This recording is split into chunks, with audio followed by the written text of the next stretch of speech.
오늘 하나님이 우리에게 주신 말씀은 에베소서 3장 14절부터입니다.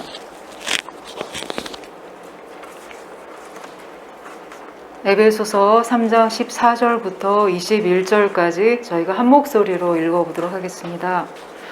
이러므로 내가 하늘과 땅에 있는 각 족속에게 이름을 주신 아버지 앞에 무릎을 꿇고 비노니 그의 영광의 풍성함을 따라 그의 성령으로 말미암아 너희 속사람을 능력으로 강건하게 하시오며 믿음으로 말미암아 그리스도께서 너희 마음에 계시게 하시옵고 너희가 사랑 가운데서 뿌리가 박히고 터가 굳어져서 능히 모든 성도와 함께 지식에 넘치는 그리스도의 사랑을 알고 그 너비와 길이와 높이와 깊이가 어떠함을 깨달아 하나님의 모든 충만하신 것으로 너희에게 충만하게 하시기를 구하노라. 우리 가운데서 역사하시는 능력대로 우리가 구하거나 생각하는 모든 것에 더 넘치도록 능히 하신 이에게 교회 안에서와 그리스도 예수 안에서 영광이 되도록 영원무궁하기를 원하노라. 아멘. 사진을 잠깐 보겠습니다. 이것은 에베소에 남아있는 유적들입니다. 당시에 그뺑 둘러있죠. 여러 가지 검투사 경기나 여러 가지 문화 행사가 열렸던 에베소의 극장입니다. 다음요. 네, 이거는 지금은 저 뒤에 축만 남았는데 셀수스 도서관이 이렇게 남아 있습니다. 지금 깔려 있는 대리석 그 바닥이 그 당시에 그 대리석 바닥입니다. 얼마나 부유했던 도시였는지 알 수가 있죠. 이 셀수스 도서관에는 당시에 12,000권의 장서가 그 당시로 하면 굉장한 거죠. 이렇게 수집되었던 유명한 도서관이라고 합니다. 네, 그다음 네, 이거는 그 당시 로마 제국의 황제였던 아우구스투스에게 헌정된 이런 아치문들도 이렇게 남아 있습니다.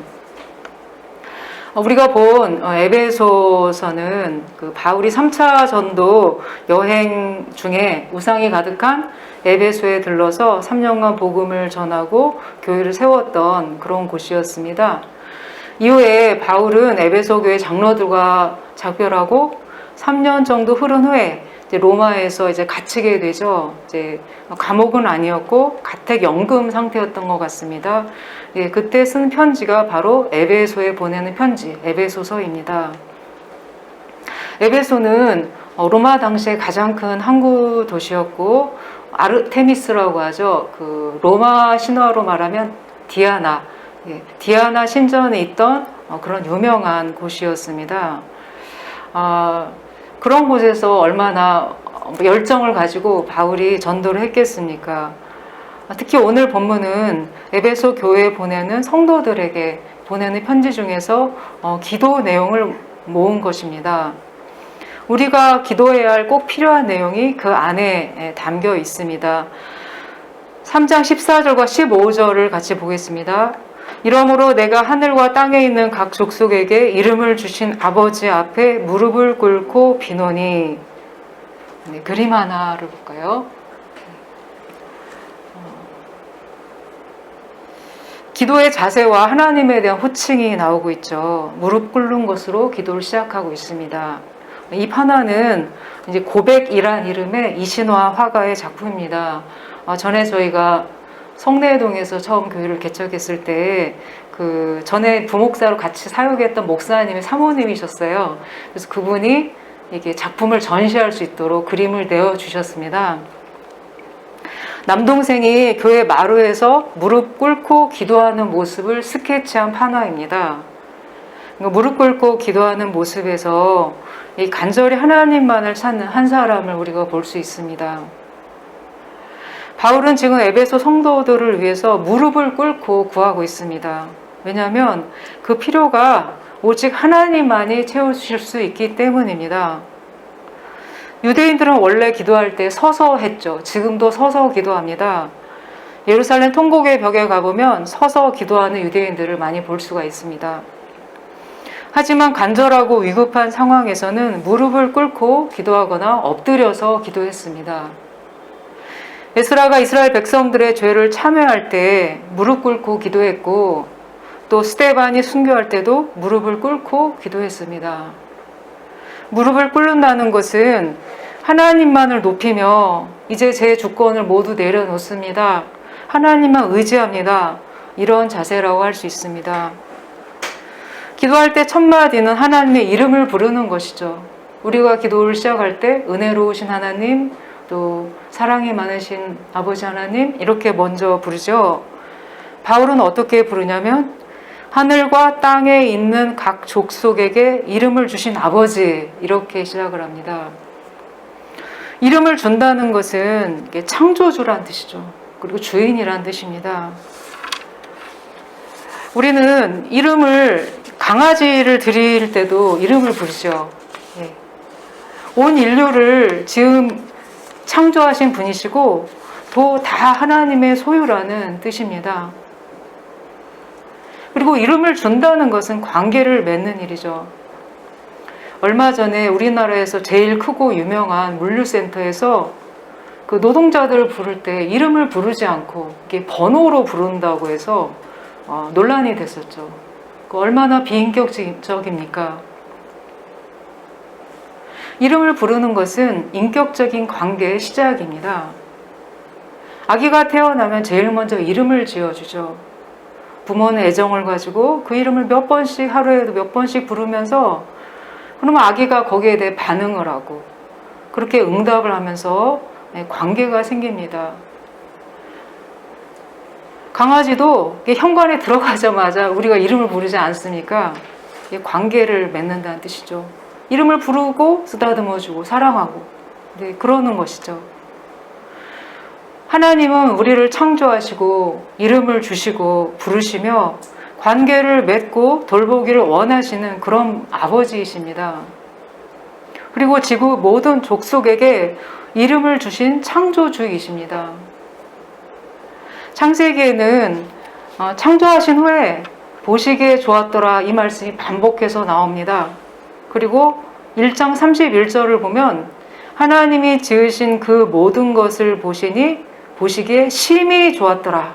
이렇게 결론적으로 나오고 있습니다. 즉 피조물을 향한 하나님의 마음은 흐뭇한 그런 시선입니다.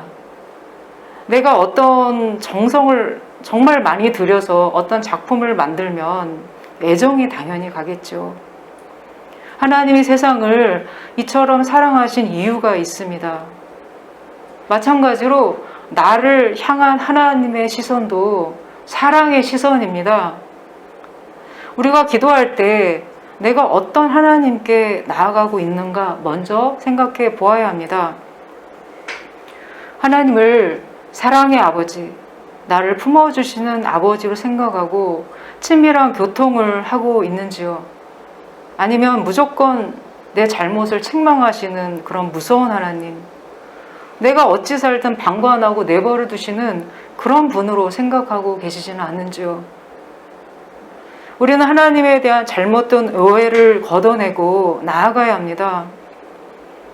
부모가 자녀를 낳으면 자식의 인생이 행복해질 수 있도록 책임을 다 하는 것처럼 하나님은 우리를 책임 있게 대하는 그런 분이십니다. 필요를 채워주길 원하시고 자녀와 관계 맺기를 원하는 그런 사랑의 아버지이십니다. 우리가 하나님을 인격적으로 만나게 되면 그 이름에 새로운 뜻이 부여가 됩니다.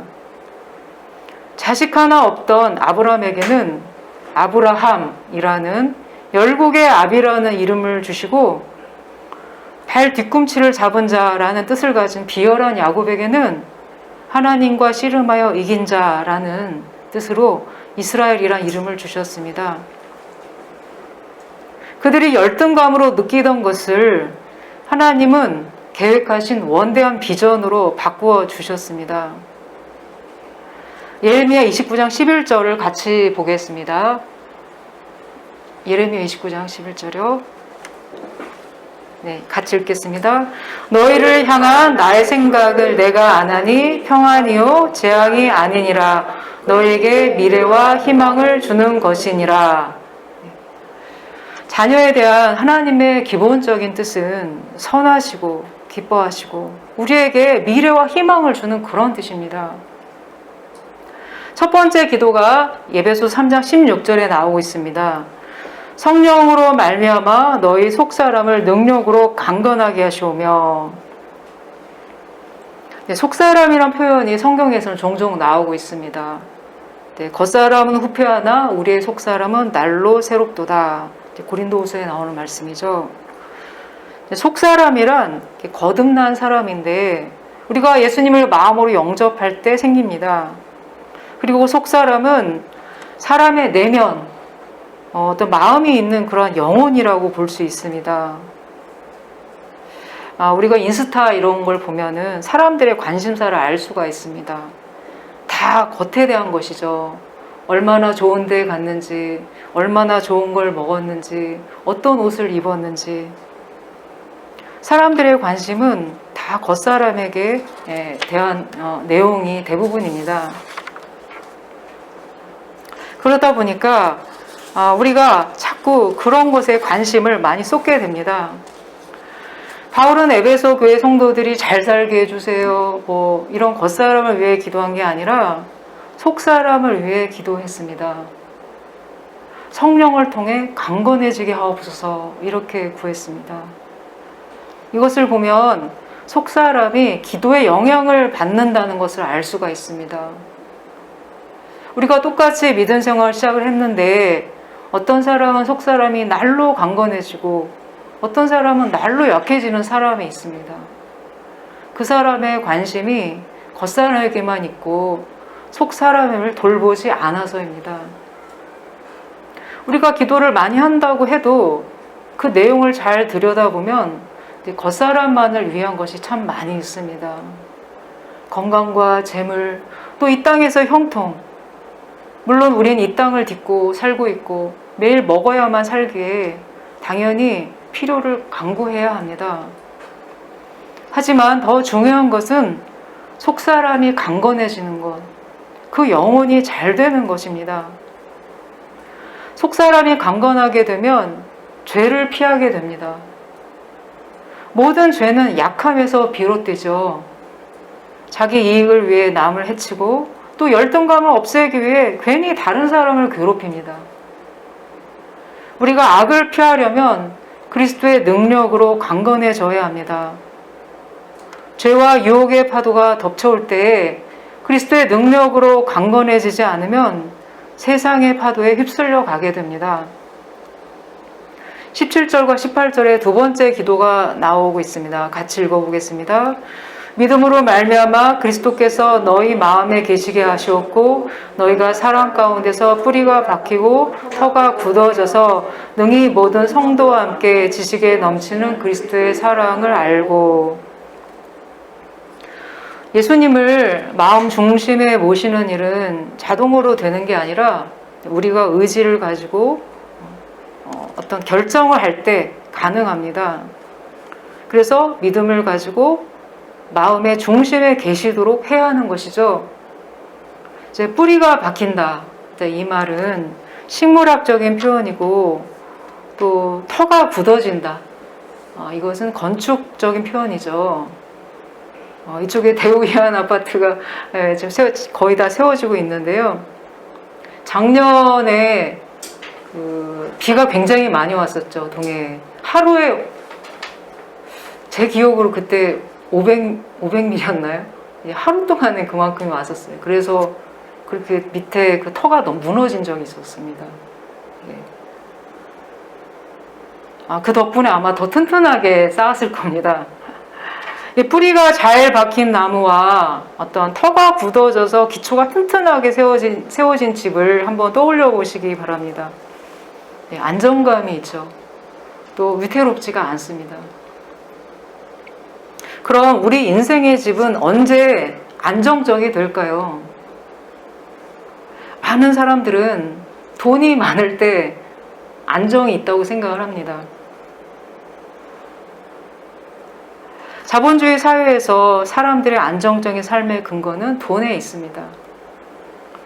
그리고 돈이 있다면 생활 기반을 얻을 수도 있고 내가 필요한 모든 것을 언제든지 살 수도 있기 때문에 돈을 유사 권력, 유사 능력이라고 부르기도 합니다. 하지만 그리스도인은 삶의 근거를 하나님의 사랑에 둡니다. 우리 인생의 집이 안정적이 되려면 예수님의 사랑 안에서 깊이 뿌리 박아야 합니다. 사단이 광야에서 40일 금식하신 예수님을 시험할 때도 그런 식이었어요. 돌을 떡으로 한번 만들어 봐라. 그때 예수님이 뭐라고 답하셨습니까? 사람이 떡으로만 살 것이 아니요 하나님의 입으로부터 나오는 모든 말씀으로 살 것이니라, 이렇게 말하셨죠.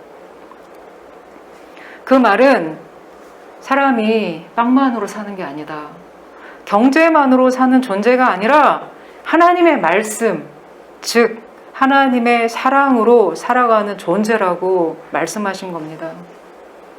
살아가는 기반과 정신이 다른 것이죠. 각 대학에는, 큰 대학에는, 대학 병원에는 그 병원에서 추구하는 가치가 딱 요약된 그런 미션이 있습니다. 서울대학병원의 미션은 세계 최고 수준의 교육, 연구, 진료를 통하여 인류가 건강하고 행복한 삶을 누리도록 한다입니다.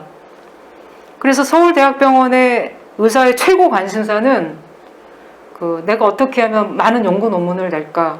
내가 어떻게 하면 많은 교육을 할 수 있을까? 거기에 초점을 맞추고 있습니다. 이에 비해서 연세의료원의 미션은 하나님의 사랑으로 인류를 질병으로부터 자유롭게 한다입니다. 원래 이 병원을 세운 분이 선교사님들이셨기 때문에 이제 같은 병원인데도 크리스찬 병원이라 이제 목표가 다른 것이죠. 둘 다 최고 수준의 병원이지만 이제 뿌리 박은 근거가 다릅니다. 그리스도의 정신으로 세워진 병원은 하나님의 사랑에 근거하고 있습니다. 그래서 해마다 심장 이식이 필요한 해외에 있는 아동들을 무료로 수술해주고 있는 것이죠. 사실 병원 입장에서 보면 엄청나게 많은 돈이 들어가는 것인데, 병원이 세워진 설립 근거가 하나님의 사랑의 정신이기 때문에 거기에 기초해서 의료 진료를 하는 것입니다. 언젠가 말씀드렸던 실로암 병원도 그런 크리스찬 정신 속에서 세워진 병원이기 때문에 다른 병원과 다른 것이죠. 내가 무슨 일을 결정할 때 그리스도의 사랑 안에서 결정한다면 그것이 크리스찬다운 것입니다. 이게 나한테 얼마나 이익이 될까, 또 안 될까, 이렇게 다 계산하고 결정한다면 그것은 세상적인 것이죠.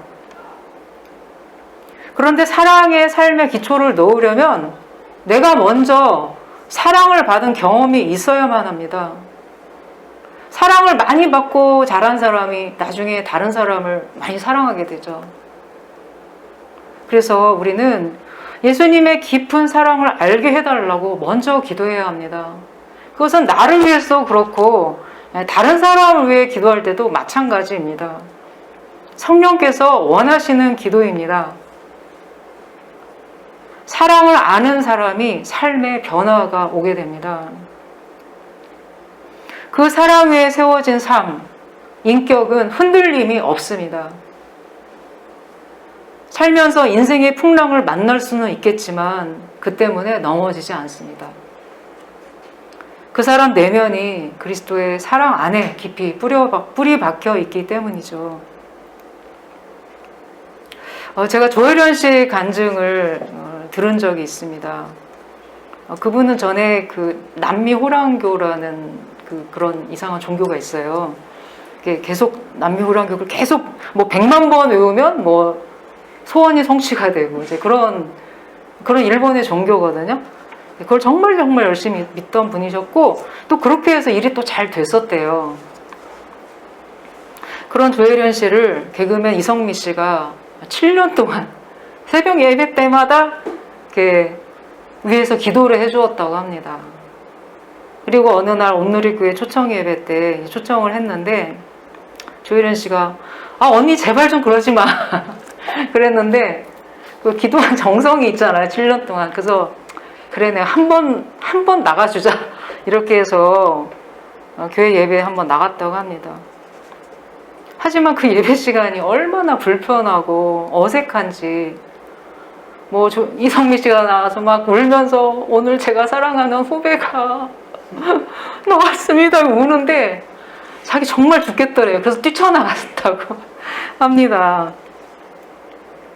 그런 그분이 여러 해 동안 고난을 겪으면서 이제 본인 의지로 다시 교회에 나오게 되었는데, 이제 그날은 예배에 들어가자마자 막 찬양이 울려 퍼지는데 그 가사가 자기한테 너무 와닿았었대요. 그 찬양을 들으면서 내가 교회에 나오기 훨씬 그 이전부터 그 이상한 종교 안에서 헤매고 있었을 때 그때도 하나님이 날 사랑하셨구나. 오랫동안 날 기다리고 계셨구나. 그걸 깨달았대요. 하나님, 그럼 그때도 저 알고 계셨어요? 그럼 그때도 기다리신 거예요? 그러면서 펑펑 울었다고 합니다. 하나님의 사랑을 깊이 맛보게 되면 더 이상 흔들리지 않죠. 인생의 방황이 그치게 됩니다. 사울이라 불리웠던 바울도 그런 사람이었어요. 그림 하나 볼까요? 네, 이 그림은 잘 보이질 않는데 카라바조가 그린 바울의 회심입니다. 이 그림이 두 가지 버전이 있어요. 하나는 여기 잘 보이지 않지만 저기 오른쪽 우측에서 손을 이렇게 내밀고 이렇게 바라보는 분이 계시죠? 그분이 바로 예수님이세요. 예수님이 바울이 그 말에서 떨어질 때 다칠까봐 이렇게 손을 뻗치신 거예요. 자신도 모르시게. 원래 그렸던 카라바조의 그림은 이 그림이었어요. 근데 이제 나중에 인터넷 찾아보시면 다른 버전의 그림이 있는데 옆에서 손을 뻗치는 예수님의 그 부분이 없어요. 왜냐하면 그 그림을 위탁했던 교회 주교가 이건 뭐야? 이거는 성경에 안 나오는 말이잖아? 이러면서 없애라고 그랬대요. 근데 저는 이 그림이 더 성서적인 것 같아요. 바울은 예수님의 사랑을 전혀 몰랐던 사람이었어요. 그래서 스데반을 죽이는데 증인으로 참석했고, 그날도 기독교인들 핍박하기 위해서 공문을 받아서 이렇게 사람들 데리고 가던 중이었습니다. 그런 그를 예수님이 다마스커스 그 길에서 빛으로 만나 주셨죠. 사울아, 사울아, 내가 왜 나를 핍박하느냐? 누구신지요? 나는 내가 핍박하는 예수이다. 너무 큰 충격을 받았어요. 아마 그 빛 때문에 잠시 3일 동안 사울이 눈을 멀었지만 제 생각엔 충격 때문일 수도 있을 것 같습니다. 너무 충격을 받았으니까요. 그때부터 사울은 예수님을 알게 되어 갔습니다. 그렇게 예수님 싫어하고 크리스찬들 핍박하던 그 사람이 이름이 바뀌어서 사울이 바울 사도가 될 것이라고 누가 상상을 했겠습니까? 저 사람을 절대로 안 믿을 거야. 소용없어. 우리가 생각하는 그런 사람도 그리스도의 사랑 밖에 있는 사람은 없습니다. 왜냐하면 예수님의 사랑의 그 넓이가, 범위가 너무너무 넓기 때문이에요. 모든 사람을 포함할 만큼 넓은 사랑입니다.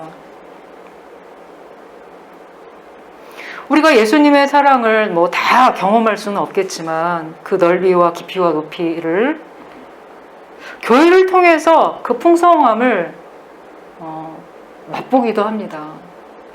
요즘 출애굽기 성경 공부도 하고 저희가 마도아이도 시작을 했는데, 성경 공부를 하거나 이게 교제를 하면 이렇게 지난주 한번 삶을 나눠봐라 그런 시간이 있거든요. 그러면은 그때 참 마음이 풍성해져요. 나는 비록 모르지만 저분은 저런 경험을 하셨구나. 듣기만 해도 같이 기뻐하고 마음이 이렇게 풍성하게 채워지는 걸 경험합니다. 왜냐하면 교회는 한 지체이고 한 몸이기 때문이죠. 그래서 누가 잘 되면 그 영향을 나도 받습니다. 우리는 교회를 위해 기도할 때 성도들이 예수님이 어떤 분이신지 깊이 깨닫게 하여 주옵소서. 그리스도의 사랑의 너비와 길이와 높이와 깊이가 어떠함을 깨닫도록 하여 주옵소서. 이렇게 간구를 해야 합니다. 예수님의 사랑의 깊이는 얼마나 깊은지 십자가를 지고 죽음을 경험하시기까지 저 지옥 밑은 가장 깊은 밑에까지 깊이 내려가셨습니다. 그리고 높이는 얼마나 높은지 지금도 하늘 위에서 우리를 위해 중보하고 계세요. 예수님이 날 위해 중보하고 계신다고 한번 생각해 보신 적 있으세요? 근데 지금 그렇게 하고 계시거든요. 우리의 대제사장으로서. 쉬운 성경에서는 19절 하반절을 이렇게 번역했습니다. 그 사랑을 체험하여 하나님의 충만함이 여러분의 마음속에 채워지길 기도합니다. 우리 교회 모든 성도님들이 하나님의 그 충만한 사랑을 체험하시기를 기도합니다. 공안의 바람이 팽팽하게 이렇게 공기가 채워지면 공이 탱탱해지고 이게 잘 튀어오르죠. 활기가 생기죠. 하지만 바람이 빠진 공은 생기가 없습니다. 하나님의 충만하심이 우리 마음속에 채워질 때 이렇게 생기가 생겨요. 생명력이 생기고 막 사랑이 가득하고 은혜가 있고 기쁨이 있고 그리고 능력도 빵빵해져요. 능력자가 돼요. 하나님은 생명, 사랑, 은혜, 기쁨, 능력 그 모든 것을 충만하게 주시는 그런 분이십니다. 출애굽 광야 때 모세가 성막 만드는 모든 일을 이스라엘 백성들과 함께 완공했을 때, 끝냈을 때 하나님의 영광이 아주 충만하게 임재하셨습니다. 구름이 이렇게 드리워서 장막을 이렇게 덮었는데 장막 전체 하나님의 영광이 가득 차서 모세가 들어갈 수 없을 정도였어요. 하나님의 영광이 충만한 것이죠. 바울은 그 충만함이 에베소 교회 성도들에게 있게 해달라고 지금 무릎 꿇고 간절히 기도하고 있습니다. 만약 우리 선화목자교회 성도들이 오늘 주일 예배 이렇게 드리고 있는데 이 조그만 공간이 하나님의 영광으로 가득 차 있다면 사실 그보다 더 감격스러운 일이 어디 있겠습니까? 은혜가 있는 예배, 하나님의 영광과 능력이 충만한 그런 예배가 되게 해달라고 우리는 기도를 해야 합니다. 교회는 그리스도를 충만케 하는 것입니다. 그리스도의 몸이고 그리스도의 일을 하는 손과 발, 그리고 하나님의 메가폰이죠. 세상 사람들이 어디서 하나님의 말씀을 듣겠습니까? 교회를 통해서 듣는 것이죠. 우리가 기도하면 사랑과 능력이 함께 생겨납니다. 하나님과 사랑의 관계가 깊어지고 하나님에게서 기도하는 사람에게로 그 능력이 흘러가죠. 그리고 그 사람을 통해서 세상으로 능력이 흘러갑니다. 제가 어느 글을 보니까 기도가 안 될 때 가장 좋은 방법은 무엇일까요? 좋은 방법 한번 말씀해 보시겠어요? 기도가 안 될 때 가장 좋은 방법은 무엇일까요? 답이 기도하는 것이라고 합니다. 기도가 안 될 때 가장 좋은 방법은 기도하는 것이래요. 그냥 하래요. 그냥 그대로. 하나님 기도가 안 돼요. 그게 벌써 기도인 거예요. 뭘 기도해야 할지 모르니 가르쳐 주세요. 있는 그대로 나가는 것이죠. 모세가 하나님과 만날 때 친구와 대화하는 것 같다고 그랬거든요. 그 다윗은 그때 밧세바 사건으로 나단 선지자에게 책망을 받았었어요. 그러자 어떻게 했나요? 바로 회개하고 하나님께 나왔죠. 그러니까 우리가 기도하지 못할 여건은 하나도 없어요. 내가 잘 지낼 때는 친구처럼 대화할 수 있고, 그리고 내가 죄를 지었을 때는 회개하면서 나아갈 수가 있어요. 있는 그대로 그냥 나를 끌고 오세요. 나를 딱 끌고 일로 와, 기도해. 저는 그런 상상을 종종 합니다. 오늘 읽은 에베소 말씀을 이번 한 주 동안 한 절 한 절 읽으시면서 한 주 동안 기도해 보시도록 권합니다. 나를 위해서도 그렇게 기도하고 또 다른 누군가를 위해서도 그렇게 기도하고, 우리 영혼에 꼭 필요한 간구입니다. 주님, 우리 속사람을 성령으로 말미암아 능력으로 강건하게 하여 주옵소서. 그리스도의 영광이 충만하게 하여 주시옵소서. 그리스도 사랑 안에 뿌리밖에 깊이 이 얕게 뿌리박으면 금방 뽑히니까 깊이 뿌리박게 하옵소서. 우리가 의지하는 모든 것을 내려놓고 오직 하나님과 대면하는 시간이 우리 영혼에겐 너무 필수적입니다.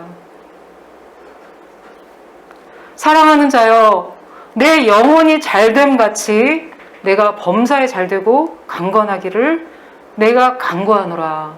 기도하겠습니다.